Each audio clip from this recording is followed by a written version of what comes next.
இருந்தாலும் இதில் எனக்கு என்னென்னா, இப்போ தமிழ்நாட்டில் நான் பலதரப்பட்ட கூட்டத்தில் பேசி சமீப காலத்தில் பேசியிருக்கிறேன். இந்த எல்கேஜி யூகேஜி படிக்கிற குழந்தைகள் முன்னாடி என்ன பேச சொல்லுவாங்க.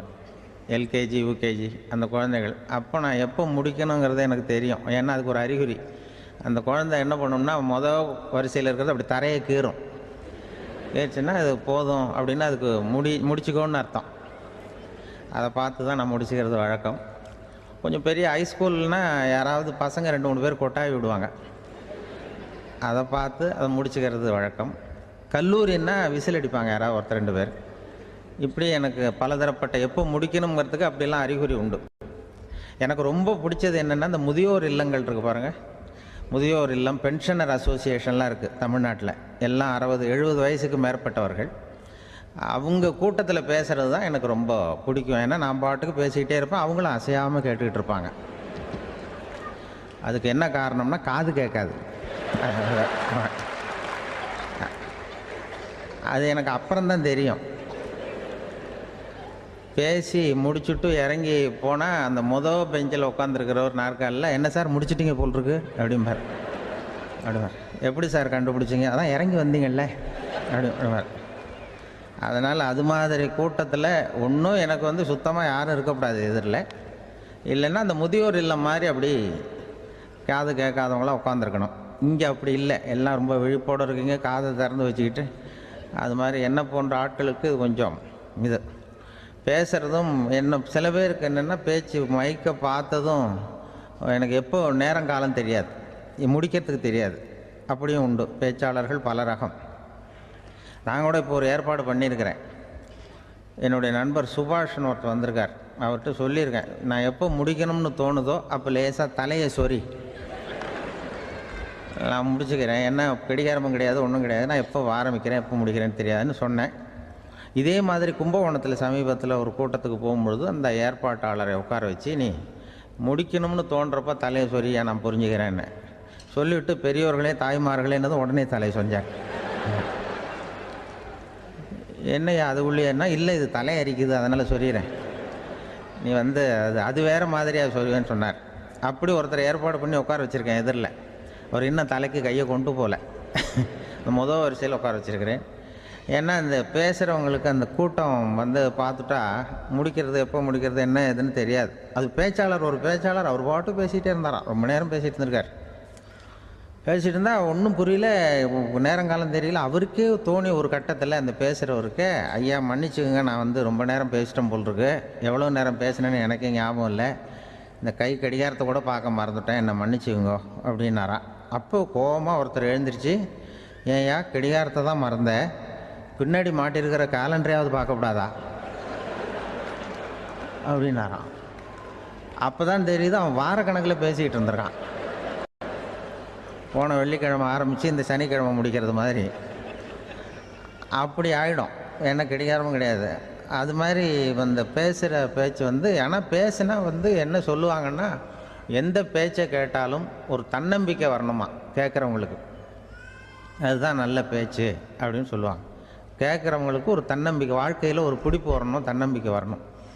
அப்படிப்பட்ட எண்ணத்தில் தான் அவங்கெல்லாம் நல்ல கருத்துக்களை சொல்ல வந்திருக்கிறாங்க. அது என்னென்னா, ஒரு ஒரு ஒரு ஒரு இளைஞன் எங்கெங்கேயோ வேலை தேடி இருக்கான், வேலையே கிடைக்கல. உடனே ஒரு தண்டவாளத்தில் போய் தற்கொலை பண்ணிக்கணும்னு தண்டவாளத்தில் தலையை வச்சு படுத்துட்டானான். யாரும் வேலை கொடுக்கல, தண்டவாளத்தில் போய் தற்கொலை பண்ணி எடுத்து படுத்துருக்கான். அப்போது 2 பக்கமும் திரும்பி பார்க்குறான், ரயிலே வரல.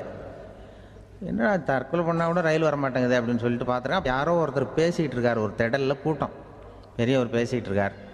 நம்ம அந்த பெரியவர் போய் கொஞ்ச நேரம் அந்த கூட்டத்தையாவது கேட்டுட்டு வருவோம், ரயில் வர்ற பாட்டை காணும், அப்புறம் தலையை வச்சு படுத்துக்குவோம் அப்படி நேராக அந்த கூட்டத்துக்கு போனால் ஒரு திடலில் ஒரு பெரிய மனுஷன் பேசிகிட்டு இருக்கார். தன்னம்பிக்கை, வாழ்க்கையில் இளைஞர்கள் ரொம்ப தன்னம்பிக்கையோடு இருக்கணும் அப்படி இப்படின்னு பேசிகிட்டு இருக்கார். இவன் போய் உட்காந்து கேட்டான். இந்த இளைஞன் 1 மணி நேரம் கேட்டான். 2000 பேர் உட்காந்து கேட்டுக்கிட்டு இருந்தாங்க. உடனே கூட்டம் முடிஞ்சுது. கூட்டம்லாம் கலைஞ்சி போச்சு.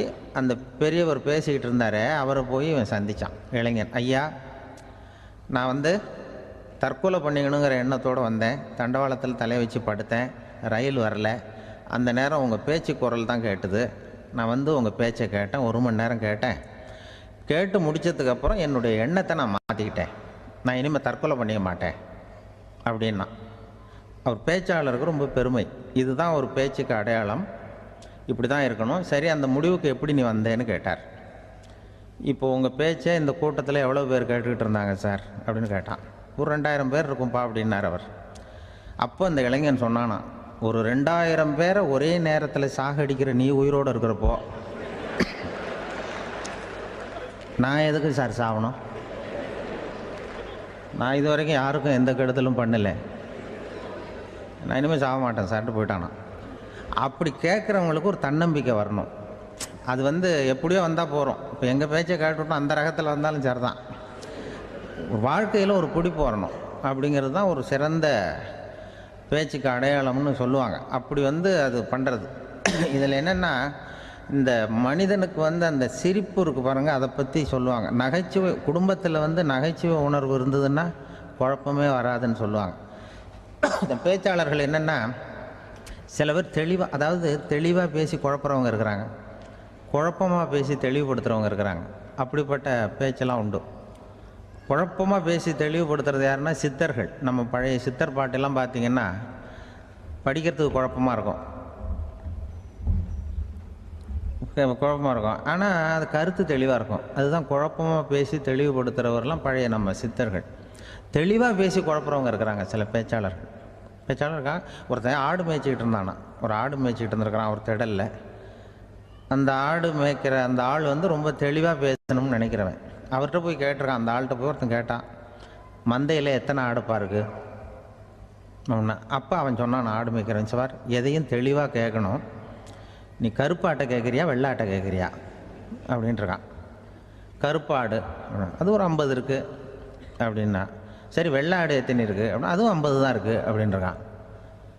இன்னும் ரெண்டும் ஒரே ஆன்சர் தானே சொல்கிறான் அப்படின்னு சொல்லி, சரி இந்த ஆடெல்லாம் எவ்வளவு புல் சாப்பிடும் ஒரு நாளைக்கு சார்? மறுபடியும் தெளிவாக கேளுங்க, கருப்பாடா வெள்ளாடா?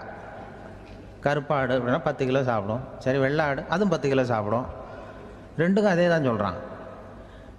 சரிப்பா, இது எல்லாம் எவ்வளவு பால் கறக்கும் இந்த ஆடெல்லாம்? சார் திருப்பி சொல்ல, தெளிவாக கேளுங்க, கருப்பாடா வெள்ளாடான்னா? கருப்பாடு தினம் 5 லிட்டர் கறக்கும், வெள்ளாடு அது 5 லிட்டர் தான் கறக்கும் அப்படின்னா. இப்படியே இவன் தெளிவாக பேசி இவன் என்ன சொல்லிட்டு வரான்னு தெரியல. ரெண்டும் ஒரே ஆன்சர் தான், அப்புறம் எதுக்கு பிரித்து பேசுகிற? ரெண்டும் ஒன்று தாடா சொல்கிறேன்னு இருக்காரு. அப்படி இது ஆரம்பத்திலே கேட்டால் சொல்லிட்டு போகிறேன். ஏன் அப்படி தெளிவாக பிரித்து கேட்குறேன்னா, அந்த கருப்பாடெல்லாம் எதிர்த்த வீட்டுக்காரனுக்கு சொந்தம் அப்படின்னா. சரி, வெள்ளாடு அதுவும் எதிர்த்த வீட்டுக்காரனுக்கு தான் சொந்தம் அப்படின்னா. இப்போ என்ன பேச, நான் தெளிவாக பேசி குழப்பிக்கிட்டு இருக்கான்னு அர்த்தம். இப்போ எதுக்கு இந்த அறிகுறியை சொல்கிறேன்னா, நான் பேசுகிறது கூட அப்படி தான் இருக்கும். ஏன்னா குழப்பமாக பேசி தெளிவுபடுத்துகிறவர்கள் பின்னாடி வராங்க, அவங்க அதனால் நம்மளால் முடிஞ்ச வரைக்கும் கொஞ்சம் தெளிவாக பேசி உங்களை குழப்பி வச்சோம்னா அவங்க பின்னாடி பார்த்துக்குவாங்க. அதுதான் எனக்கு எங்கள் ஊர்லேயே ஒரு பேர். எங்கள் ஊர் நண்பர்கள் கூட இங்கே வந்திருக்கிறாங்க. எங்கள் ஊரில் இருக்கிறவங்க இந்த ஊரில் வேலை பார்க்குறாங்கங்கிறது எங்கள் ஊர் பக்கத்து ஊர் இப்போ தான் தெரியும். வந்த பிறகு நண்பர்கள்லாம் பார்த்தாங்க. எங்கள் ஊர் பையங்கள்லாம் இங்கே இருக்கிறாங்கங்கிறது எனக்கு இப்போ தான் தெரியும். எங்கள் ஊரில் அவங்களுக்கு தெரியும் எனக்கு பேர் என்னென்னா, எல்லாம் நல்லா செய்வேன், கொஞ்சம் பொய் சொல்லுவேன் அப்படிம்பாங்க. அதுக்கு இப்போவும் சொல்லுவாங்க. எங்கள் ஊரில் ஒரு பெரியவர் கேட்டார், உனக்கு சின்ன வயசுலேயே உனக்கு ரேடியோவில் வேலை கிடைக்கும்னு எனக்கு தெரியும்ப்பா அப்படிம்பார் ஒரு தாத்தா. அது எப்படி தாத்தா உங்களுக்கு தெரியும், அவ்வளோ தீர்க்க தரிசனமா? ஆனால் இல்லை நீ சின்ன வயசில் கூட ஒரு பொய்யை கூட நிஜ மாதிரி பேசுவேன், அதனால தான் உனக்கு அங்கே வேலை கிடைச்சிது அப்படின்னு சொல்லுவாங்க. அது மாதிரி இந்த பொய் சொல்கிறதுல கொஞ்சம் அதுதான் என்கிட்ட உள்ள குறையை தவிர, கொஞ்சம் பொய் சொல்லுவேன், வேறு மற்றதெல்லாம் தெளிவாக இருக்கும். இதுவே சொன்னாராம். அதாவது கடவுள்கிட்ட போய் புகார் பண்ணாங்களாம். கடவுள்கிட்ட போய் ஒருத்தர் புகார் பண்ணியிருக்கிறார், நீ படைத்த மனுஷன்லாம் பூலோகத்தில் பொய் சொல்கிறாங்க, ரொம்ப எல்லோரும் பொய் சொல்கிறாங்க, நீ படைத்த மனுஷன் சரியா இல்லை அப்படின்னு கடவுள்கிட்ட போய் புகார் பண்ணாங்களாம். அப்போ கடவுள் சொன்னாராம், என்னை யாரும் ஏமாற்ற முடியாதுப்பா, நான் அதுக்கு ஒரு ரிமோட் கண்ட்ரோல் மாதிரி ஒன்று வச்சுருக்கேன், இங்கே பாரு, எதிர்த்தாவில் பாரு என்ன தெரியுது அப்படின்னா பிரம்மாண்டமான செவுரு, அதில் லட்சக்கணக்கான எலக்ட்ரிக் பல்புலாம் சொருவிருக்கு, அதெல்லாம். அப்போ கடவுள் சொன்னாராம், புகார் சொன்னவனை கூப்பிட்டு, இதை பாருப்பா, எலக்ட்ரிக் பல்பு பூலோகத்தில் நாம் படைத்த மனிதர்கள் யாராவது பொய் சொன்னால் இங்கே விளக்கு எரியும், எந்த ஏரியாவில் எவ்வளவு விளக்கு எரியுது அப்படிங்கிறத பார்த்து நான் கண்டுபிடிச்சிருவேன். நான் படைத்த மனிதர்களை என்னை ஏமாற்ற முடியாது, எவ்வளவு பேர் எங்கே பொய் சொல்கிறாங்கிறது இந்த விளக்கை பார்த்து கண்டுபிடிச்சிருவேன் நான் கடவுள். இப்படி சொல்லிகிட்டு இருக்கும்பொழுது எல்லா விளக்கம் எரிஞ்சுதான். அப்போ புகார் பண்ணவங்க கேட்டிருக்கான், இது ஏதாவது ஒயரிங்கில் கோளாறாக இருக்குமா சார், இது ஏன் இப்படி எல்லாம் எரியுது அப்படிங்கிறப்ப கடவுள் சொன்னாராம், இல்லை இப்போ பொறு, இப்போ வந்து சிங்கப்பூரில் தென்கட்சி சுவாமிநாதன் பேசிக்கிட்டு இருக்காரு, இன்னும் ஒரு 15-20 நிமிஷத்தில் சரியாக போடும் அப்படின்னாராம். அப்படி சொல்லுவாங்க என்னை பற்றி கொஞ்சம் பொய் சொல்கிறதுங்கிறது. அதுக்காக உங்ககிட்ட வந்து பொய் சொல்ல முடியாது. நான் பொய் சொல்கிறதுனா அந்த முன்னாடி சொன்ன முதியோர் இல்லம் அங்கே வேணால் சொல்லலாம், எதை சொன்னாலும் கேட்க போகிறதில்ல, அப்படி சொல்லலாம். ஏன்னா இப்போ இதில் என்னென்னா, இவங்க ஐயாக்கெல்லாம் இங்கே வந்ததும் பெரியவங்கள்லாம் சொன்னாங்க, முஸ்தபா சார்லாம் சொன்னார், இங்கே வந்து முன்னாடிலாம் எங்கள் மனிதர்கள் எந்த அளவுக்கு இப்போ வந்து ரொம்ப ஆக்கப்பூர்வமாக வளர்ந்துருக்கிறார்கள். முன்னாடிலாம் சினிமா நடிகர்களுக்கு தான் இது மாதிரி கூட்டங்கள்லாம் வரும், சினிமா சம்மந்தப்பட்டவங்களுக்கு இது மாதிரி ஏதாவது நல்ல விஷயங்களை பேசுகிறவங்களுக்கு கூட்டம் வர்றது வந்து ஒரு பெரிய ஆரோக்கியமான அறிகுறி, எங்களுக்கெல்லாம் ரொம்ப மகிழ்ச்சியாக இருக்குது சார்னு சொன்னார். அது இப்போ அதுக்கு தான் வந்திருப்பீங்க, வேறு ஒன்றும் இப்போ எங்கள் முகத்துக்காக வந்திருக்க போகிறீங்க, அப்படி ஒன்றும் கவர்ச்சியான முகமா அதுவும், அதனால் வந்து முகத்தை பார்க்குறதுக்கு தான் வந்திருக்கிறாங்க அப்படின்னு சொல்லி. ஆனால் இந்த ரேடியோவில் நான் கொஞ்ச காலம் வெளியில் தெரியாமல் இருந்தேன்.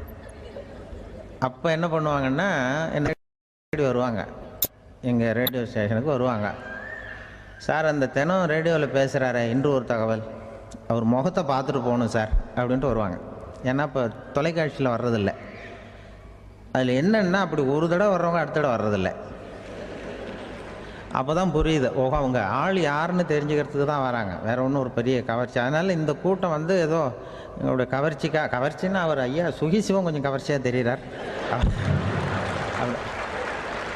அதனால் அவருக்காக அந்த கூட்டமாக வேணா இருக்கலாம், வேறு எனக்கு அந்த நம்பிக்கை இல்லை. ஐயா சாலமன் பாப்பாவுக்கு சுத்தமாக அந்த நம்பிக்கை இருக்காது.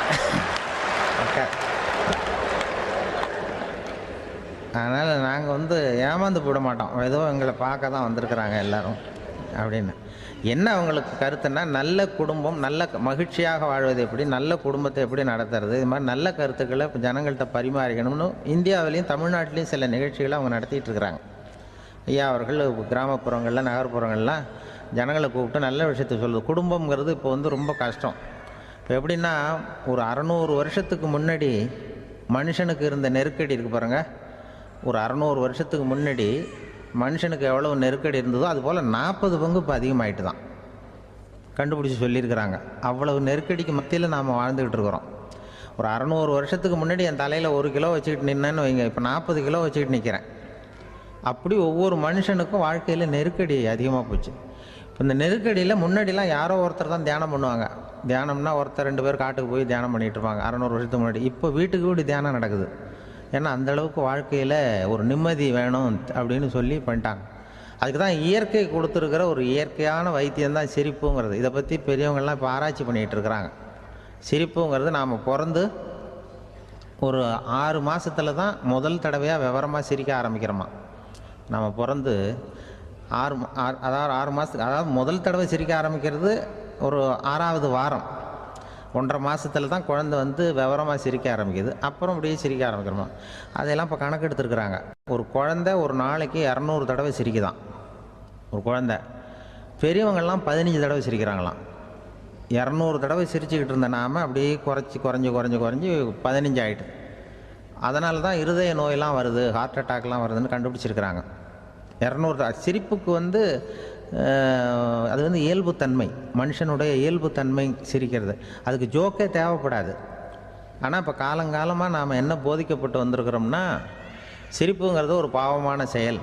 ஒரு முதலாளிக்கு முன்னாடி தொழிலாளி சிரித்தா மரியாதை குறைச்சல், ஒரு கணவனுக்கு முன்னாடி மனைவி சிரித்தா மரியாதை குறைச்சல், அது மாதிரி ஒரு வாத்தியாருக்கு முன்னாடி பையன் சிரித்தா மரியாதை குறைச்சல், ஒரு ஆஃபீஸருக்கு முன்னாடி பியூனு சிரித்தா மரியாதை குறைச்சல், இப்படின்னு சொல்லி சிரிப்புங்கிறது ஏதோ மரியாதை குறைவான செயல்னு காலங்காலமாக நாம் போதிக்கப்பட்டு வந்திருக்கிறோம். இப்போ மரபு ரீதியாகவே அந்த சிரிப்பு வந்து நம்மகிட்ட சிறைப்பட்டு தான், அடங்கி போச்சு. அந்த சிறைப்பட்டு இருக்கிற சிரிப்பை வெளியில் கொண்டு வர்றதுக்கு தான் ஜோக்குன்னு ஒரு சாவியை போட வேண்டியிருக்கு. வேறு இந்த ஜோக்குக்கும் சிரிப்புக்கும் சம்மந்தம் இல்லை. அதை ஏற்கனவே இருக்கிறத வெளில கொண்டு வரதுக்கு ஒரு சாவி மாதிரி உபயோகப்படுதுன்னு இப்போ அதை பற்றி ஆராய்ச்சி பண்ணுறவங்களாம் சொல்கிறாங்க. ஏன்னா சிரிப்புக்கு ஜோக்கு தேவைப்படாது. இப்போ ஒரு குழந்தை தொட்டிலில் படுத்துருக்குன்னு வைங்களேன், குழந்தை தொட்டிலில் இருக்குது, அது முகத்துக்கிட்ட போய் ஒரு கிளுகிழுப்பை ஆட்டுங்க சிரிக்கும்.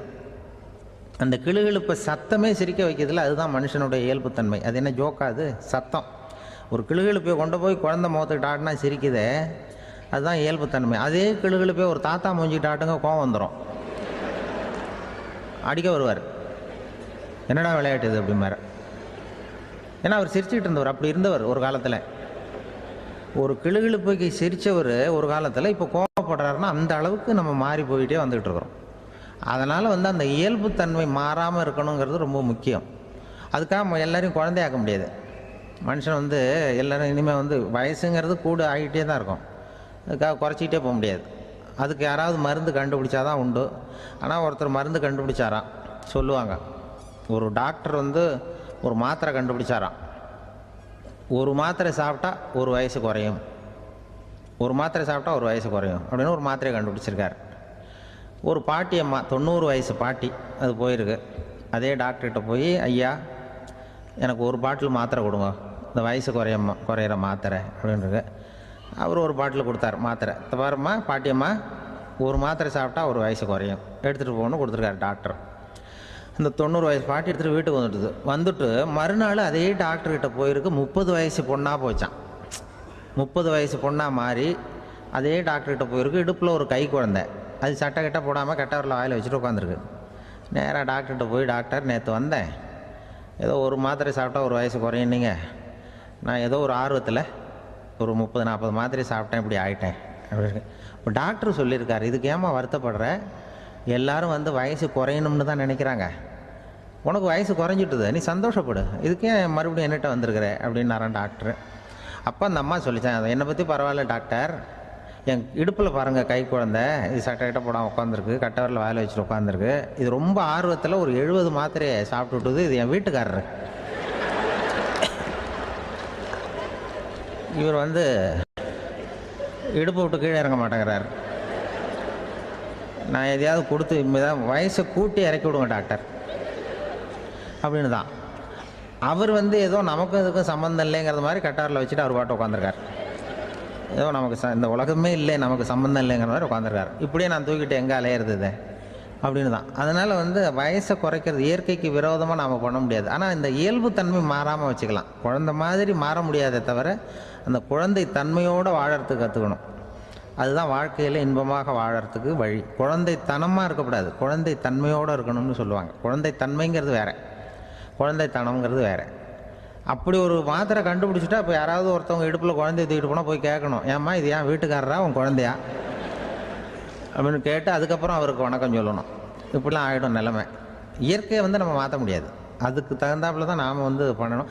குழந்தை தன்மையோடு வாழறதுக்கு குடும்பத்தில் குழந்தை தன்மைங்கிறது எப்படின்னா, இப்போ ஒரு சில பேருக்கு அந்த குழந்தைத்தன்மை உண்டு.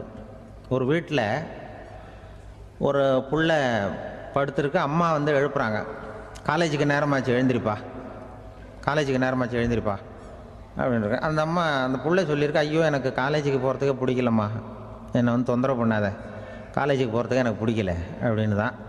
அப்போ அந்த அம்மா சொல்லியிருக்கு, ஏன் உனக்கு காலேஜுக்கு போகிறதுக்கு பிடிக்கல, கல்லூரிக்கு போகிறதுக்கு, அதுக்கு 2 காரணம் சொல்லு அப்படின்னு இருக்கா. அப்போ அந்த புள்ளை சொல்லிச்சான், ஏன் பிடிக்கலன்னா, கல்லூரியில் இருக்கிற வாத்தியாருக்கும் என்ன பிடிக்க மாட்டேங்குது, ஆசிரியர்களுக்கும். 2வது காரணம், கல்லூரியில் படிக்கிற மாணவர்களுக்கும் என்ன பிடிக்கல, அதனால் நான் காலேஜுக்கு போக மாட்டேன்ற குழந்தை புள்ள சொல்லியிருக்கு. அம்மா அப்படிலாம் நீ இதுக்காக போகாமல் இருக்கக்கூடாது, நீ போய் தான் ஆகணும் அப்படின்னு பிடிவாதமாக அந்த அம்மா பிள்ளைய எழுப்புனாங்களாம். சரி நான் எதுக்கு காலேஜ் போகணும்னு சொல்கிறேன், அதுக்கு நீ 2 காரணம் சொல்லு அப்படின்னு தான் அந்த புள்ள.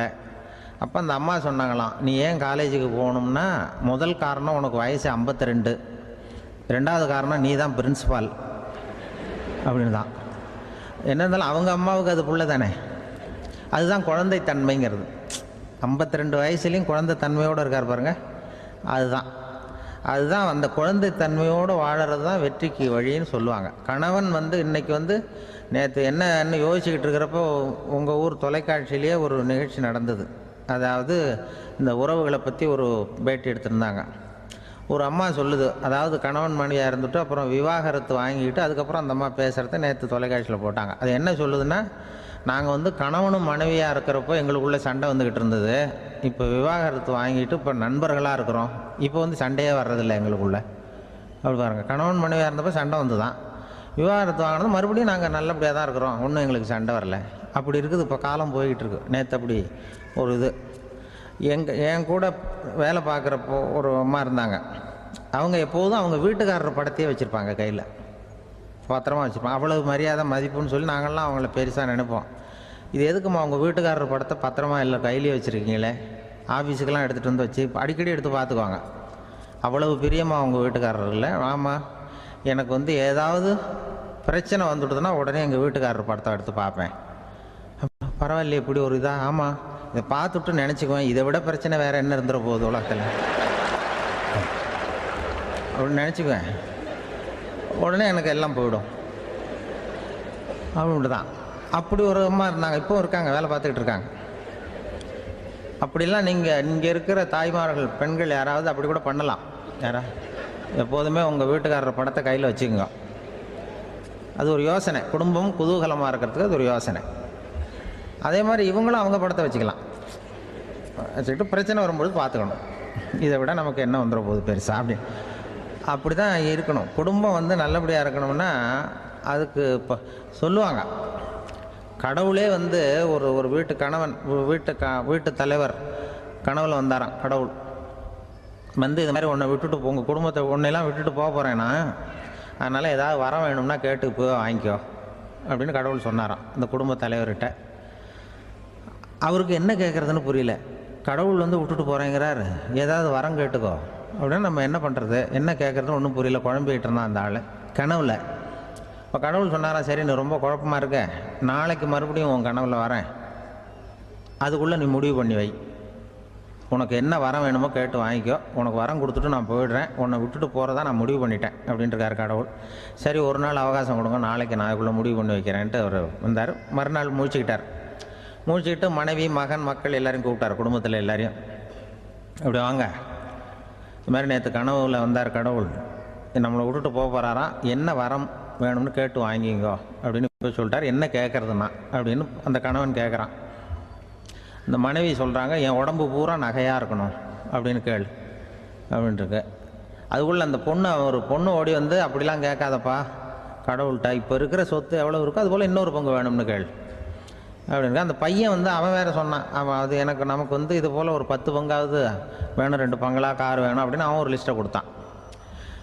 இவர் என்ன கேட்குறதுன்னு முடிவு பண்ணுறதுக்குள்ள அங்கே வேலை செய்கிற அம்மா, ஒரு வயசான அம்மா வந்திருக்கு, வேலை செய்கிற அம்மா. அது வந்து சொல்லிச்சான் இவர்கிட்ட, தப்பாரு கடவுள்கிட்ட அப்படிலாம் கேட்காதப்பா, நாளைக்கு வரும்பொழுது என்ன வர வேணும்னா எங்கள் குடும்பத்தில் எல்லாரும் அன்பாக இருக்கணும் பாசமாக இருக்கணும்னு கேட்டு வாங்கிக்கோ, வரத்தை அன்பு பாசம் குடும்பத்தில் எப்போதும் நிலவணும்னு கேட்டு வாங்கிக்கோ, வேற எல்லாம் நம்ம பார்த்துக்கலான்னு இந்த பெரியம்மா சொல்லிச்சான். மறுநாள் அதே மாதிரி படுத்து தூங்கினார்.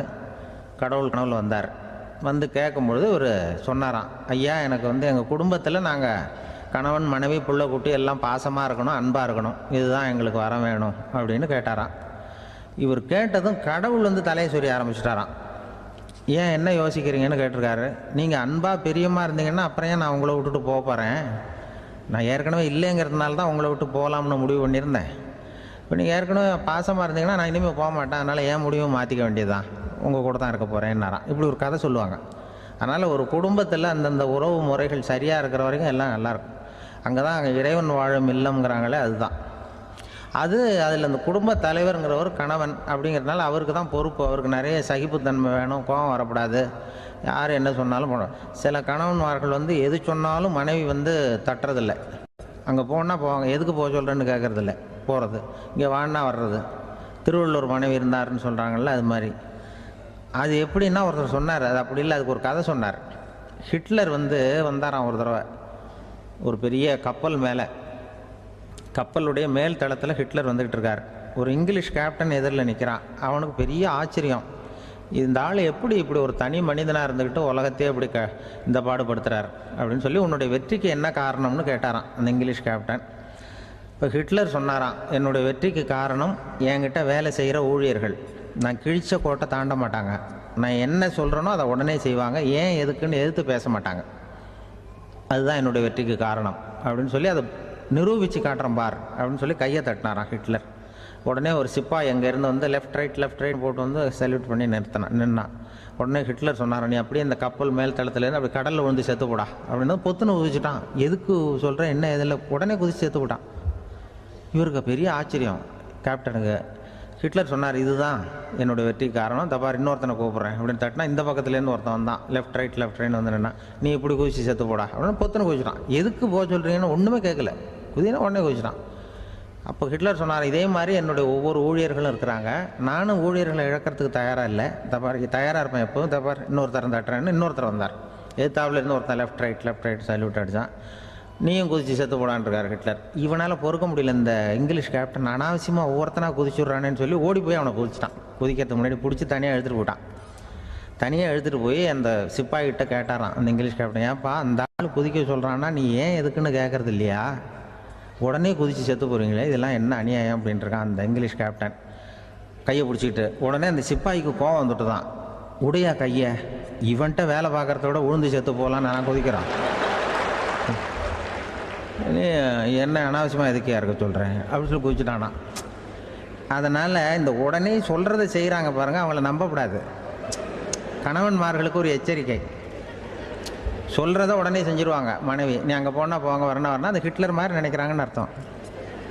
இதுகிட்ட பேசிக்கிட்டு இருக்கிறத விட சொல்கிறத செஞ்சுட்டு போடுவோமே, அப்படி சமாளிக்கிற கணவன்மார்கள் உண்டு. குடும்பத்தில் அப்படிலாம் இருந்து சமாளிக்கிறாங்க. குடும்பத்தில் ஒருத்தர் அனுசரிப்பு தன்மைங்கிறது ரொம்ப அவசியம். கணவன் மனைவின்னா அனுசரித்து போகணும்னு சொல்லுவாங்க. அதாவது ஒரு கணவன் அதுக்காக தான் அந்த காலத்துலலாம் ஒரு வீட்டுக்கு மாப்பிள்ளை தேடுறதுங்கிறது ஒரு பெரிய குடும்பத்தை நிர்வகிக்கிற அளவுக்கு ஒரு கணவனாக வரக்கூடிய எப்படி இருக்கணும் அப்படின்னா, அந்த காலத்தில் புலி வேட்டைக்கு போகணும். ஒரு பொண்ணுக்கு மாப்பிள்ளை தேடுறதுன்னா நம்ம தமிழ் பழக்கம் என்னென்னா, காட்டுக்கு போய் ஒரு புலியை வேட்டையாடிட்டு வரணும், அந்த புலி பல்லு அல்லது நகத்தை கொண்டுட்டு வரணும் அந்த இளைஞன், அதை வீட்டில் கொடுப்பான், அதை தான் கட்டி அதை இதாக கட்டுவாங்க, மாலையாக போடுவாங்க, தாலியாக கட்டுவாங்க. அதாவது வீரம் இருக்கா பையனுக்குன்னு பார்ப்பாங்க. ஒரு பொண்ணு வேணும்னா நீ முதல்ல வீட்டுக்கு பொண்ணு கேட்க போகக்கூடாது, காட்டுக்கு போகணும், போய் புளியை கொண்டு வா, அதுக்கப்புறம் தான் உனக்கு பொண்ணு அப்படின்னு சொல்லுவாங்க.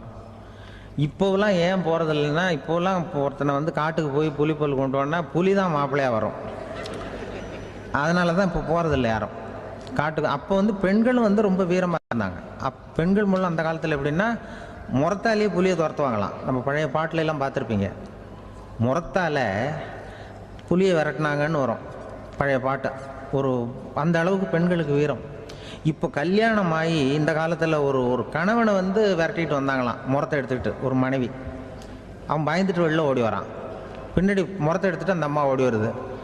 இவனை தனியாக பிடிச்சி கொண்டு போய், என்னப்பா இந்த மனைவிட்டு இப்படி பயந்து ஓடி வரையே, முறத்தால் துரத்துறா இப்படி வரையே அப்படின்னு தான் அவன் அப்படியே தடுமாறிக்கிட்டு, அதெல்லாம் ஒன்றும் இல்லை, அவன் என்னை புலியாக நினைக்கிறா அப்படின்னு ஒரு பெருமையாக சொல்லிட்டானான். அந்த காலத்தில் புலியை தான் முறத்தால் விரட்டினாங்க, இப்போ புருஷனை விரட்டுறாங்க அப்படின்னு சொல்லி. அப்படி அந்த காலத்தில் கணவனுக்கு ஒரு குடும்பத்தை நிர்வகிக்கிற திறமை இருக்கா, உடல் வலிமை தான் முக்கியம். இப்போ கூட மதுரை பக்கத்தில் ஐயாவுக்கு தெரியும், அந்த இளவட்டக்கல்லுன்னு ஒரு ஊருக்கு ஊர் எல்லையில் கிடக்கும். ஊர் எல்லையில் ஒரு பெரிய கல் கிடக்கும். அந்த ஊருக்கு பொண்ணு கேட்க போகிறவங்க அந்த கல்லை தலைக்கு மேலே தூக்கி காட்டணும், அப்படியே தூக்கி தலைக்கு மேலே வசதி கீழே போடணும். அந்த வலு இருந்தால் தான் நீங்கள் அந்த ஊருக்குள்ளேயே போகலாம், பொண்ணு கேட்குறதுக்கு போகலாம், இல்லைன்னா நீ திரும்பி போக வேண்டியதான். அந்த வலிமை இருக்கா மாப்பிள்ளைன்னு பார்க்குறாங்க, இளவட்டக்கல்லுன்னு பேர். அப்போ என்ன பண்ணாங்கன்னா, ஒரு 1000 வருஷத்துக்கு முன்னாடி அந்த கல்லை தலைக்கு மேலே தூக்கி கீழே போடுவாங்களாம். ஒரு 500 வருஷத்துக்கு முன்னாடி அப்படி கொஞ்சம் தூரம் இடுப்பு அளவுக்கு தூக்கி கீழே போட்டுக்கிட்டு இருந்துருக்குறாங்க. அதுக்கப்புறம் ஒரு 100 வருஷத்துக்கு முன்னாடியெல்லாம் அப்படி முழங்கால அளவுக்கு அப்படி தூக்கி போட்டால் போகிறோம்னு வச்சுருந்தாங்களாம். இப்போ நான் அந்த ஊருக்கு என் கூட பழனிசாமின்னு ஒருத்தர் இருக்கார், அவர் போய் உனக்கு எப்படிப்பா இந்த ஊரில் கல்யாணம் ஆச்சு அப்படின்னா, இப்போலாம் நாங்கள் தொட்டு கும்பிட்டா போகிறோம், அதை அசைக்கிறது கூட இல்லை. அப்படி ஆகிட்டுது. ஒரு குடும்பத்தை கணவனாக வரப்போகிறவனுக்கான தகுதி அந்த காலத்தில் அப்படி இருந்துதான். அப்படி கணவன் தேர்ந்தெடுக்கிறது, குடும்ப தலைவனை தேர்ந்தெடுக்கிறது ஒரு பெரிய காரியம். ஒரு பெரிய செல்வந்தர் போட்டி வச்சாராம், ஒரு நீச்சல் குளம், அதில் யார் வேணாலும் குதித்து அந்த பக்கம் போய் கரையேறலாம். அந்த நீச்சல் குளத்தில் விஷப்பாம்புலாம் கிடக்கு. யார் துணிஞ்சி அந்த விஷப்பாம்பு இருக்கிற குளத்தில் குதித்து அந்த பக்கம் போய் கரையேறானோ அவனுக்கு ஒரு 100 ஏக்கர் நிலம் கொடுப்பேன், அது வேண்டான்னா ஒரு 1000 ஆடு கொடுப்பேன், அதுவும் வேண்டான்னா என் பொண்ணை கொடுப்பேன் அப்படின்னு போட்டி வச்சார். அதான் மாப்பிள்ளையை தேர்ந்தெடுக்கிறதுக்கு அவர் ஒரு வழி, நீச்சல் குளத்தில் குதிச்சு கரையேறணும். இப்போ அந்த ஊரில் இருக்கிற இளைஞர்கள்லாம் பார்க்குறாங்க அந்த குளத்தில் குதிக்கணும்னு.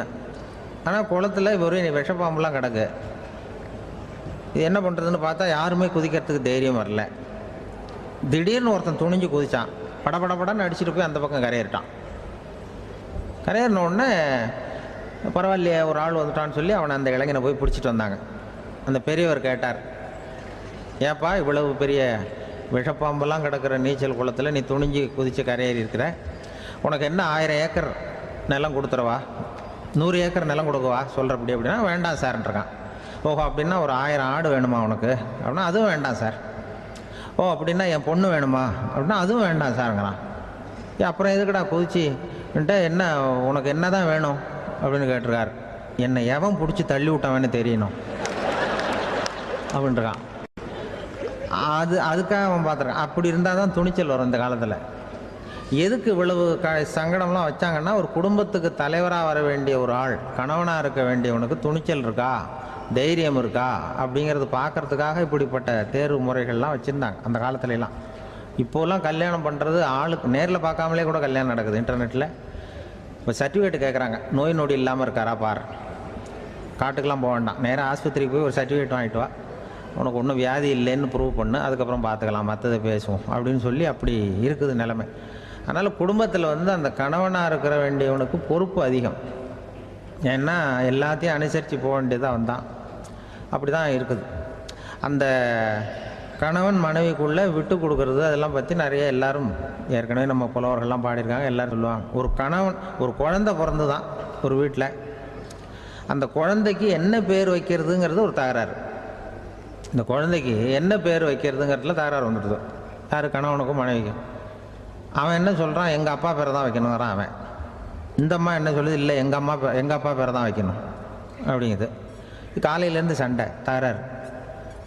எதிர்த்த வீட்டுக்காரன் பார்த்தான், இது என்ன காலையிலேருந்து எதிர்த்த வீட்டில் தகராறு நடக்குது, என்னென்னு போய் கேட்டிருக்கான். என்னம்மா உங்களுக்கு உள்ள தகராறு, காலையிலேருந்து பார்த்தேன் அப்படின்னா, ஒன்றும் இல்லைம்மா, எங்கள் குழந்தைக்கு பேர் வைக்கிறதுல எங்களுக்கு உள்ளே ஒத்து போக முடியல, நான் எங்கள் அப்பா பேரை வைக்கணுங்கிறேன், அந்த அம்மா அவங்க அப்பா பேரை வைக்கணுங்குது, அதுதான் எங்களால் குடும்பத்தில் ஒரு நிம்மதி இல்லாமல் இருக்கிறோம், தகராறு பண்ணிகிட்ருக்கோம் அப்படின்னு நானா. அப்போ எதிர்த்த வீட்டுக்காரன் சொல்லியிருக்கான், எதிர்த்த வீட்டுக்காரன்னு நான் எதுக்கு இருக்கிறேன், நான் பஞ்சாயத்து பண்ணி வைக்கிறேன், இப்போ உங்களுக்குள்ள என்ன இது பேர் தானே வைக்கணும், ஏன்ப்பா உங்கள் அப்பா பேர் என்ன அப்படின்னு அவனை கேட்டிருக்கான்.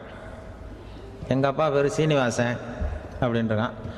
இந்த அம்மாவை உங்கள் அப்பா பேர் என்னம்மா, கிருஷ்ணன் அப்படின்னு சொல்லி. இவன் யோசித்து பார்த்தான், குழந்தைக்கு சீனிவாச கோபாலகிருஷ்ணன்னு பேர் வைங்க போங்க அப்படின்ட்டு போயிட்டான். ஏற்ற விட்டுக்கு தீர்த்து வச்சுட்டு போயிட்டான். போனதுக்கப்புறம் இவங்க 2 பேரும் பேசிக்கிட்டாங்க. சரி, இந்த சீனிவாசன் சரி கிருஷ்ணன் சரி, நடுவில் கோபாலம் யார் அப்படின்னு சொல்லி அவனை போய் இழுத்துட்டு வந்தான். எழுத்து வீட்டில் போய் அது யார்ரா, அது இங்கே வா, அது யார்ரா கோபாலன் அப்படின்னா, அது எங்கள் அப்பா பேர், நீ அதை மட்டும் எதுக்கு விட்டு வைக்கிற, அதையும் சேர்த்து வச்சுட்டு போடான்னு. அதாவது குடும்பத்தில் ஒரு கணவனும் மனைவியும் ஒரு சின்ன விஷயத்தில் கூட ஒத்து போகலன்னா இப்படி தான் ஏற்று வீட்டுக்காரன் பஞ்சாயத்துக்கு வருவான். கோபாலன்னு குறுக்க வருவான் ஒருத்தன்.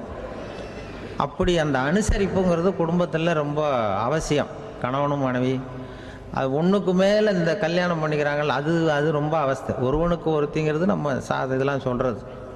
ஒன்றுக்கு மேற்பட்ட திருமணங்கள் சங்கடத்தில் தான் கொண்டு விடும். நிறைய சொல்லுவாங்க. உலகத்திலேயே ஒரு பெரிய இது என்ன தெரியுங்களா, இயற்கை நிர்ணயம் பண்ணுது.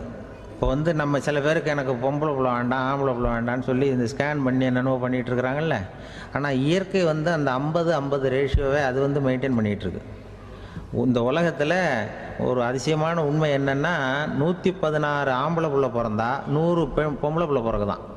உலக அளவில் 116 ஆம்பளை பிள்ளை பிறந்தா 100 பொம்பளை பிள்ளை பிறகுது. இது எதுக்கு 16 அதிகமாக பிறக்குதுன்னா, அந்த வாலிப வயசு அடையிறதுக்குள்ளே 16 செத்து போகுது. 16 அங்கங்கே ஓடுறது கொஞ்சம் முரட்டத்தனமாக போகிறதுனால செத்து போகுது. அந்த 50-50 இந்த ஒருத்தருக்கு ஒருத்தங்கிற ரேஷியோவை இயற்கை மெயின்டைன் பண்ணிட்டு இருக்கு. அது ஒரு பெரிய அதிசயம். அதை விட பெரிய அதிசயம் என்னென்னா, இந்த உலக யுத்தம் நடந்ததில்ல, முதல் உலக யுத்தம், 2வது யுத்தம், அப்போ பார்த்துருக்குறாங்க, கணக்கு எடுத்துருக்குறாங்க. அந்த யுத்தம் முடிஞ்ச பிறகு 116 ஆம்பளை பிள்ளைக்கு பதிலாக 160 170 பிறக்க ஆரம்பிச்சுதான். 100 பெண் குழந்தைக்கு 170 180 ஆண் குழந்தை. இது எதுக்குன்னா, அந்த போரில் செத்து போகுதில்ல ஆம்பளை பிள்ளைகள், அதை ஈடுகட்டுறதுக்காக அதிகமாக பிறக்க ஆரம்பிச்சிருக்கு. அந்த அளவுக்கு இயற்கை ஒரு பெரிய ரேஷியோவை மெயின்டைன் பண்ணுது. அதாவது ஒருவனுக்கு ஒருத்திங்கிறத அது சொல்லிகிட்டு இருக்கு. புறாவெல்லாம் வளர்த்திங்கன்னா, நான் கூட புறா வளர்த்துருக்குறேன் ஊரில். புறா வளர்த்திங்கன்னா ஒரு தடவைக்கு 2 முட்டை தான் விடும் ஒரு வீட்டுக்கு. அந்த 2 முட்டையும் குஞ்சு பறிச்சுன்னா அதில் ஒன்று ஆணாக இருக்கும், ஒன்று பொண்ணாக இருக்கும். அது எந்த முட்டை ஆண் எந்த முட்டை பெண்ணுங்கிறத இயற்கை நிர்ணயம் பண்ணுது. அதை வந்து நம்ம மாற்றவே முடியாது. ரெண்டையும் அந்த பெண்ணாவோ ரெண்டையும் ஆணாவோ மாற்ற முடியாது நம்ம. அதனால் அந்த இயற்கையை புரிஞ்சுக்கிட்டு நாம் நடந்துக்கணும். அதனால தான் ஒரு கணவன் ஒரு மனைவி, அதான் ஒருத்தருக்கு ஒருத்தங்கிறது. ஒன்றுக்கு மேலேனா சங்கடம் தான். ஒரு பஸ்ஸில் வந்து ரெண்டு பெண்கள் வந்துக்கிட்டு இருந்தாங்களாம். பஸ்ஸு பிரயாணம். 2 பெண்கள் வந்து பக்கத்தில் உட்காந்துருக்காங்க. அந்த கண்டக்டரை கூப்பிட்ருக்காங்க, இங்கே வாயா அப்படின்னு அந்த ஒரு அம்மா கூப்பிட்ருக்கு. என்னம்மா அப்படின்ட்டுருக்கார். வந்து இந்த ஜன்னலை திறந்து விட்டு போ அப்படின்னு. சரின்னு பக்கத்தில் இருந்த ஜன்னலை திறந்து விட்டு அவர் போயிட்டார். பக்கத்தில் இருந்தாமா உடனே இங்கே வாயா மறுபடியும் வாயான்னு கூப்பிட்ருக்கு. வந்து என்ன இந்த ஜன்னலை மூடி விட்டு போ அப்படின்ட்டுருக்கு. மூடி விட்டு போனார். மறுபடியும் அந்த முன்னாடி கூப்பிட்டது வாமா வாயான்னு மறுபடியும் கண்டக்டரை கூப்பிட்டு, என்ன இந்த பார், இந்த ஜன்னலை வந்து நீ மூடி வச்சின்னா நான் மூச்சு திணறி செத்து போடுவேன். அப்புறம் உடனே பக்கத்தில் இருந்தம்மா தபாரியா அந்த அம்மா பேச்சை கேட்டுட்டு நீ திறந்து வச்சின்னா நான் குளிர் தாங்காமல் செத்து போடுவேன் அப்படின்ட்டு அவர் தலையை பிச்சுக்கிறார் கண்டக்டர். என்னடா பெரிய ரொம்ப போச்சேன்னு, கொஞ்சம் தூரம் பிரயாணம் இதில் கூட அட்ஜஸ்ட் பண்ணி போகக்கூடாதா அப்படின்னு. அப்போ அந்த பஸ்ஸில் பின்னாடி ஒருத்தன் கடைசி சீட்டில் வெயில் தாங்காமல் சட்டையெல்லாம் கட்டி போட்டுட்டு ஒரு கிராமத்து ஆள் பீடி குடிச்சிட்டு வரான். அவர் கூப்பிட்ருக்கான் அந்த ஆள், அந்த கண்டக்டர் இங்கே வாயா அங்கே என்ன தகராறு அப்படின்னு. அந்த எதிர்த்து வீட்டுக்காரன் வந்தானே முன்னாடி பஞ்சாயத்துக்கு, அது மாதிரி கண்டக்டர் இங்கே வாயா, அவன் ஏன் நீ என்ன சொல்ல போகிற அப்படின்ட்டு வந்திருக்கான். சட்டையெல்லாம் கட்டி போட்டு பீடி குடிக்கிறோம், பீடி புகையை ஊதி விட்டு அங்கே என்ன தகராறு அப்படின்னு கேட்டிருக்கான். ஒன்றும் இல்லையா, அந்த அம்மா வந்து ஜன்னலை திறந்தா செத்து போவேங்கிறது, இந்த அம்மா ஜன்னலை மூடுனா செத்து போவேங்கிறது, நான் என்னையா பண்ணுறது ஒரு ஆள், இதுக்கு ஏன் கவலைப்படுறேன், நான் சொல்கிறத கேள்வி, நான் தீர்த்து வைக்கிறேன் பிரச்சனையை அப்படின்னு சொல்லிவிட்டு பீடியை எடுத்துவிட்டு புகையை ஊதிவிட்டு சொன்னானா, கொஞ்ச நேரம் அந்த ஜன்னலை மூடி வை, அந்த அம்மா செத்து போவோம், அப்புறம் திறந்து வை, இந்த அம்மா செத்து போவோம், நாம் நிம்மதியாக போகலாம் அப்படின்னு சொல்லிட்டு பீடி குடிக்க ஆரம்பிச்சிட்டான். அவருக்கு கோவம் வந்துட்டுது கண்டக்டருக்கு. உனக்கு என்னையா நீ பாட்டுக்கு சொல்லிட்டு போடுவ, அந்த 2 அம்மாவும் செத்து போச்சுன்னா அவங்க வீட்டுக்காரனுக்கெல்லாம் யார் பதில் சொல்கிறது அப்படின்னா, கவலையே படாத 2 பேருக்கும் நான் தான் வீட்டுக்காரன். அதனால தான் அந்த யோசனையை சொன்னேன் அவங்ககிட்ட. அப்புறம் இதுதான் இந்த ஒன்றுக்கு மேலே போச்சுன்னா அது இயற்கைக்கு விரோதம், இப்படிலாம் ஆகும். அதனால தான் அவன் அவ்வளவு ஒன்றுமே வேண்டான்ட்டு கடைசி பெஞ்சு இதில் போய் சீட்டில் உட்காந்துக்கிட்டான். அப்படி அது இயற்கையை புரிஞ்சுக்கிட்டு வாழணுங்கிறது முக்கியம். குடும்பத்தில் வந்து கணவனுடைய பங்கு என்ன, மனைவனுடைய பங்கு, குழந்தை குட்டிகள்லாம் சொல்லுவாங்க. அப்படி இருக்கணும். கணவன்கிறவனுக்கு நிறைய சகிப்புத்தன்மை தேவைப்படுது. மனித நேயம்ங்கிறத பற்றி சொல்லுவாங்க. மனித நேயம் ஏன்னா ஒரு கணவன் கணவனாக இருக்கணும், மனைவி மனைவியாக இருக்கணும்.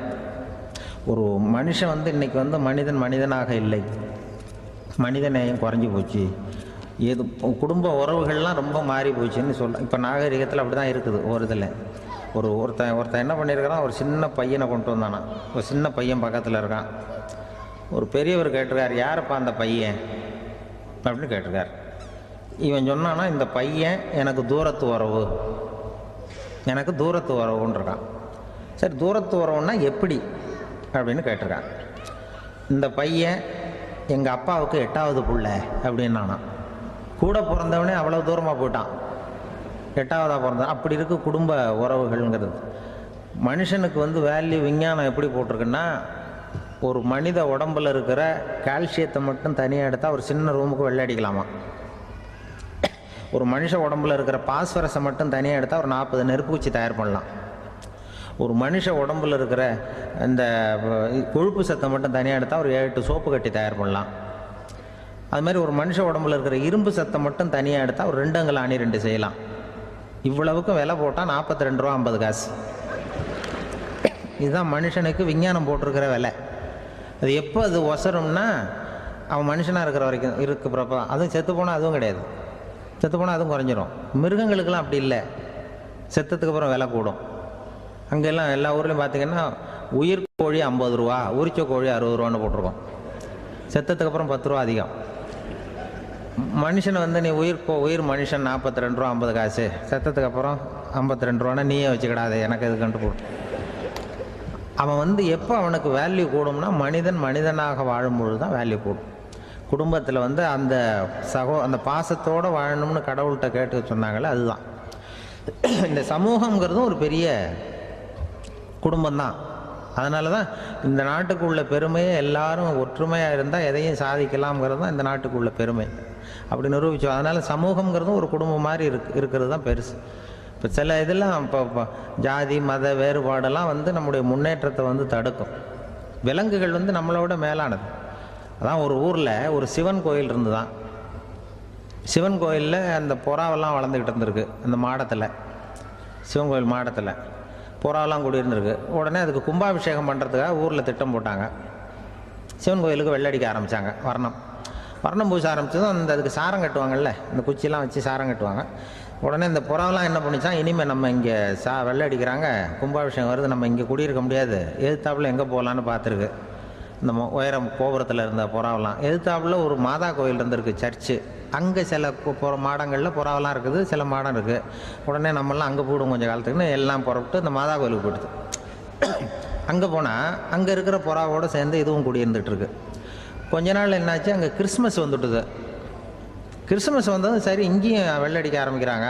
நம்ம மறுபடியும் எங்கடா போகிறதுன்னு பார்த்தா அங்கே இருக்கிற புறாவோட சேர்ந்து இதுவும் சேர்ந்து நேராக ஒரு பள்ளிவாசல் இருந்தது. எதுக்கு அங்கே இருக்கிற மாடத்தில் போய் அங்கே குடியேறிட்டுது எல்லாம். அங்கே போனால் அங்கே ரமலான் மாதம் வந்து ரம்ஜானுக்காக அதையும் புதுப்பிக்க ஆரம்பித்தாங்க. இது என்ன பண்ணுறதுன்னு சொல்லி இந்த 3 செட்டு புறாவும் சேர்ந்து என்ன பண்ணிச்சு, எங்கே போகலான்னு பார்த்தா மறுபடியும் அதுக்குள்ளே இந்த சிவன் கோயிலில் கும்பாபிஷேகம் முடிஞ்சிருக்கு. அங்கே போடுவோம் எல்லாருன்னு சொல்லி எல்லா புறாவும் அந்த சிவன் கோயிலுக்கு வந்துட்டுது. அங்கே போய் மாடத்தில் அதை குடியிருந்துட்டுது. அப்போ திடீர்னு ஒரு நாள் பார்த்தா ஒரே கலவரம் பூமியில் எல்லாம் ஒருத்தனை அருவாளை தூக்கிட்டு நிற்கிறான், குச்சி எடுத்து ஒருத்தனை சுட்டுக்கிறான். ஒரே கலவரம், சத்தம், ஒரே மத கலவரம் வந்துட்டுது ஊரில். அப்போ புறாவெல்லாம் மாடத்தில் இருந்துக்கிட்டு ஒரு குஞ்சு புறா அவங்க அம்மாட்ட கேட்டு தான், இது என்ன, இந்த மனுஷனுக்கு என்னாச்சு, அவன் கத்தியை தூக்கிட்டு நிற்கிறானே அப்படின்னு கேட்டு தான். ஒரு குஞ்சு புறா அவங்க அம்மாட்ட கேட்டு தான், அம்மா புறா. இப்போ அம்மா அந்த புறா சொல்லித்தான், மனுஷனுக்கு இப்போ மதம் பிடிச்சிருக்கு, அதான் கத்தியை தூக்கிட்டு நிற்கிறான் அப்படின்ட்டுருக்கு. இப்போ நமக்கெல்லாம் பிடிக்கலையே அப்படின்னு தான். அப்போ அந்த புறா சொல்லித்தான், அந்த பாருமா, நாம் வந்து இந்த சிவன் கோயிலில் இருந்தாலும் நமக்கு புறான்னு தான் பேர், இந்த மாதா கோயிலுக்கு போனாலும் நமக்கு புறான்னு தான் பேர், பள்ளிவாசலுக்கு போனாலும் நமக்கு புறான்னு தான் பேர். அந்த மனுஷன் அப்படி இல்லை. அவன் இங்கே இருக்கிற வரைக்கும் இந்துன்னு சொல்லுவான், அங்கே மாதா கோயிலில் இருந்தான்னா கிறிஸ்தவன்னு சொல்லுவான், பள்ளிவாசலில் இருந்தான்னா முஸ்லீம்னு சொல்லுவான்.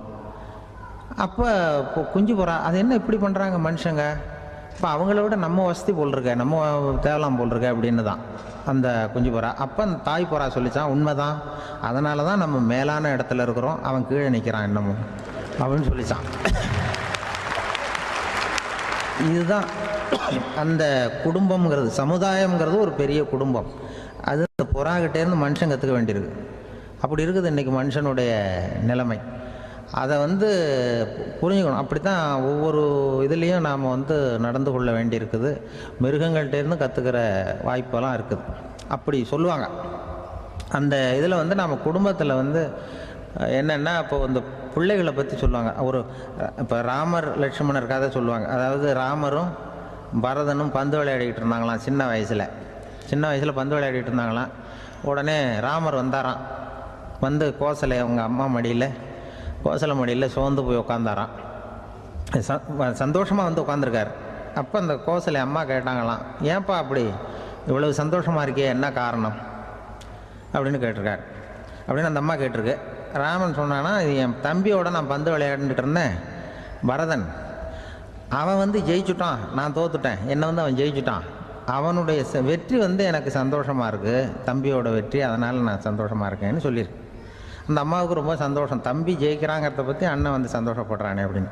கொஞ்ச நேரத்தில் பரதன் வந்திருக்கான். அவன் சோர்ந்து போய் கலங்கி போய் வந்து அதே அம்மா மடியில் உட்காந்துருக்கான். நீ ஏன்ப்பா, நீ தான் ஜெயிச்சுட்டியாமே, நீ என்னத்துக்கு வருத்தப்பட்டுக்கிட்டு வர அப்படின்னு கேட்டிருக்க அந்த அம்மா. அப்போ பரதன் சொன்னானா, நான் ஜெயிக்கணுங்கிறதுக்காக அண்ணன் விட்டு கொடுத்தாரு, தோத்துட்டாரு, அதனால் எனக்கு வருத்தமாக இருக்குது. உண்மையில் அவர் தான் ஜெயிச்சிருக்க வேண்டியது, எனக்காக விட்டு கொடுத்தாரு அண்ணன், அதனால் நான் வருத்தப்படுறேன்னா. அப்போ அந்த அம்மா சொல்லித்தான், இப்படி தான் தம்பியினுடைய வெற்றி அண்ணனை சந்தோஷப்படுத்துது, அண்ணனுடைய தோல்வி வந்து தம்பியை வருத்தப்பட வைக்குது, இப்படி தான் இருக்கணும் அண்ணன் தம்பின்னா, அப்படி தான் குடும்பத்தில் இருக்கணும்னு சொல்லி அந்த அம்மா சொன்னதாக சொல்லுவாங்க ராமாயணம். அதே போல் இப்போ இதில் வரும், நபிகள் நாயகத்தினுடைய பேரர்கள் பாத்திமாவனுடைய பிள்ளைகள் 2 பேர், ஹசன் ஹுசைன் 2 பேர் நபிகள் நாயகத்தினுடைய பேரன்மார்கள். அன்னை பாத்திமாவனுடைய குழந்தைகள். ஹசனும் ஹுசைனும் பேசிக்கிறதே இல்லையா கொஞ்ச நாள். இந்த அம்மாவுக்கு அதை பார்க்குறாங்க, ஏதோ அண்ணன் தம்பிக்குள்ளே ஏதோ தகராறு போல் இருக்கு, ஏன் பேசிக்க மாட்டேங்கிறாங்க அப்படின்னு சொல்லி அந்த பிள்ளைகளை கூப்பிட்டு வச்சு அந்த அம்மா புத்தி சொல்லிச்சான். இந்த பாருப்பா, நீ வந்து அண்ணன் தம்பிக்குள்ளே இது மாதிரி இருக்கக்கூடாது, உங்கள் பாட்டனார் ஒரு புத்திமதி சொல்லியிருக்கார், உனக்கு தெரியுமா? ஒரு முஸ்லீம் இன்னொரு முஸ்லீமோடு 3 நாட்களுக்கு மேல் பேசாமல் இருந்தால் அது அவனை கொலை செய்வதற்கு ஒப்பாகும் அப்படின்னு நபிகள் நாயகம் சொல்லியிருக்கார், தெரியுமா உனக்குன்னு அந்த அம்மா சொல்லிச்சான். அப்போ அந்த தம்பிக்காரர் சொன்னாராம், ஹுசைன் சொல்லியிருக்கார், அதுவும் எனக்கு தெரியும். அதே தாத்தா பாட்டனார் என்ன சொல்லியிருக்காருன்னா, அந்த 2 பேரில் யார் முதல்ல சலாம் சொல்கிறாங்களோ, யார் முதல்ல முன்னாடி பேசுகிறாங்களோ அவங்களுக்கு சொர்க்கம் கிடைக்கும், இறைவனுடைய ஆசி கிடைக்கும்னு சொல்லியிருக்கிறார். அந்த ஆசி அண்ணனுக்கு கிடைக்கட்டுமேங்கிறதுக்காக நான் பேசாமல் இருக்கிறேன் அப்படின்னா. அந்த ராமனும் பரதனும் எப்படி இருந்தாங்களோ அப்படி தான் ஹசனும் ஹுசைனும் இருந்திருக்கிறார்கள். அந்த பாசம்தான் குடும்பத்தில் வேணும். குடும்பத்தில் அண்ணன் தம்பி எப்படி நடந்துக்கணும், அம்மா பிள்ளை எப்படி நடக்கணும் அப்படிங்கிறது தான். ஏன்னா தாய் அம்மாவுக்கு எப்போதுமே பிள்ளைங்கள் அம்மா பக்கம்தான் இருக்கும். அம்மா பிள்ளைங்க தான் அதிகம். இதில் ஒரு பெரிய நீதிபதி இருந்தார் சென்னையில், உண்மையாக நடந்தது. சென்னையில் ரொம்ப காலத்துக்கு முன்னாடி காந்தி இருந்த காலத்தில் சென்னையில் ஒரு நீதிபதி, அவர் ஒரு நாள் கோர்ட்லாம் விட்டு ரொம்ப கஷ்டப்பட்டு ராத்திரி சும்மா போய் உடனே வீட்டுக்கு வரல. கோர்ட்டினுடைய நடவடிக்கை முடிஞ்சு வீட்டுக்கு வராமல் போய் எங்கெங்கேயோ போய் சுற்றிவிட்டு அந்த நண்பர்களோடு அப்படி உல்லாசமாக அப்படி கொண்டாடி விட்டு நடுராத்திரிக்கு வந்திருக்கிறாரு வீட்டுக்கு 1 மணிக்கு. அப்போ அந்த வயசான அம்மா வாசல்லையே காத்துக்கிட்டு இருக்கு. உள்ளே போச்சு நீதிபதி, இன்னும் வந்து சேரலேன்னு வாசல்லே நின்றுட்டு இருந்துதான். அப்போ அது வந்த உடனே பலார்னு அரைஞ்சி விட்டாங்களாம் அந்த அம்மா. ஏன்டா அவ்வளோ தூரம் எங்கே போனேன், என்ன தான் நீதிபதியாக இருந்தாலும் அவங்களுக்கு புள்ள தானே, பலார்னு அரைஞ்சி விட்டாங்க. உடனே அவர் கலங்கி போய் அழுதாராம். மறுநாள் கேட்டிருக்காங்க அந்த பக்கத்தில் இருந்தவங்க, ஏன் நீ பெரிய நீதிபதி, பெரிய பதவியில் இருக்க, அதனால் உன்னை உங்கள் அம்மா அடிச்சிட்டாங்கன்னு அழுதியா அப்படின்னு கேட்டாங்களாம். அப்போ அவர் சொன்னாராம் நீதிபதி, இல்லை நான் இது மாதிரி எங்கள் அம்மாக்கிட்ட அடிக்கடி அடி வாங்குவேன், எப்போதும் அவங்க அடிக்கிற அடி பலமாக விழும். இப்போ அவங்க அடித்தது எனக்கு வலிக்கவே இல்லை, அந்த அளவுக்கு அவங்களுக்கு வயசாகிட்டுதே, பலம் குறைஞ்சிட்டுதேன்னு நினச்சி அழுதேன் அப்படின்னு இருக்காராம். அதுதான் புள்ள அம்மா பேரில் உள்ள பாசங்கிறது. இதே போல் நான் சொன்னது மாதிரி முன்னாடி இவர் ஒரு இறைநேச செல்வர் ஒருத்தர் இருந்தார். ஒரு அம்மா எனக்கு அப்பா தண்ணி கொடுப்பா அப்படின்றது படுக்கையில் இருந்த அம்மா. இவர் ஏதோ படிச்சுக்கிட்டு இருந்தவர், ஒரு சின்ன இளைஞர், உடனே ஓடி போய் ஒரு குவளையில் தண்ணி எடுத்துகிட்டு போய் அம்மாவுக்கு முன்னாடி நிற்கிறார். முன்ன அந்த அம்மா அதுக்குள்ளே தூங்கி போச்சு. இவர் அந்த தண்ணியை வச்சுக்கிட்டு அவர் பாட்டு நிற்கிறார். விடிஞ்சு போச்சு. விடிகிற சமயத்தில் அந்த அம்மா முடிச்சு பார்க்குது, பையன் தண்ணியோட கையில் வச்சுட்டு நிற்கிறார். ஏம்மா என்னப்பா நீ ராத்திரி பூரா தண்ணியோடு நின்றுட்டு இருக்கிறியா எனக்கா அப்படின்னு. அப்பா அவர் சொன்னாராம், ஆமாம்மா ராத்திரி தண்ணி தாகமாக இருக்குன்னு கேட்டீங்க, உடனே தண்ணி கொண்டு வந்துட்டேன். ஓடி வந்து பார்க்கும்பொழுது நீங்கள் தூங்கிக்கிட்டு இருந்தீங்க. தூங்கிட்டு இருக்கும்பொழுது உங்களை எழுப்ப வேண்டாம், தூக்கத்தை கெடுக்க வேண்டாம்னு நான் நினச்சேன், அதனால் எழுப்பலை. தூக்கம் முழிக்கிற சமயத்தில் உடனே தாகமாக இருக்கும், தண்ணி குடிக்கணும்னு ஆசைப்படுவீங்க, அதனால் தண்ணியை பக்கத்துலேயே வச்சுக்கிட்டு நிற்கிறேன் அப்படின்னு அந்த இளைஞர் சொன்னாராம். அப்படியே கட்டி பிடிச்சிட்டு நீ பிற்காலத்தில் பெரிய அறிஞராக வருவேன்னு சொல்லி அந்த அம்மா வரணும்னு சொல்லி இறைவனை வேண்டாங்களாம். அவர் தான் இஸ்லாமிய மார்க்கத்தில், தீன் மார்க்கத்தில் பெரிய ஆளானது. அதாவது ஷர்புதீன் யாஹ்யான்னு ஒருத்தர், அவர் பெரிய இஸ்லாமிய பேரறிஞராக வந்தார். இப்படி அம்மா பேரில் பாசமாக உள்ளவங்கள்லாம் இருந்தாங்க நிறையா. அப்படி அந்த குடும்பத்தில் அந்த பாசம் நேசம் எவ்வளவு இருக்கோ அவ்வளவுக்கு அவர்கள் உயர்வார்கள்ங்கிறது தான் நம்முடைய பெரிய இதெல்லாம் பெரியவங்கள்லாம் சொல்லியிருக்கிறது அதுதான். அதனால தான் அந்த கணவனுடைய பங்கு என்ன, மனைவியினுடைய பங்கு என்ன, பிள்ளைகளுடைய பங்கு என்னங்கிறத பற்றி ரொம்ப விவரமாக சொல்கிறதுக்காக தான் அதை பற்றி நாம் சிந்திக்க வேண்டிய நேரம் இதுங்கிறனால தான்.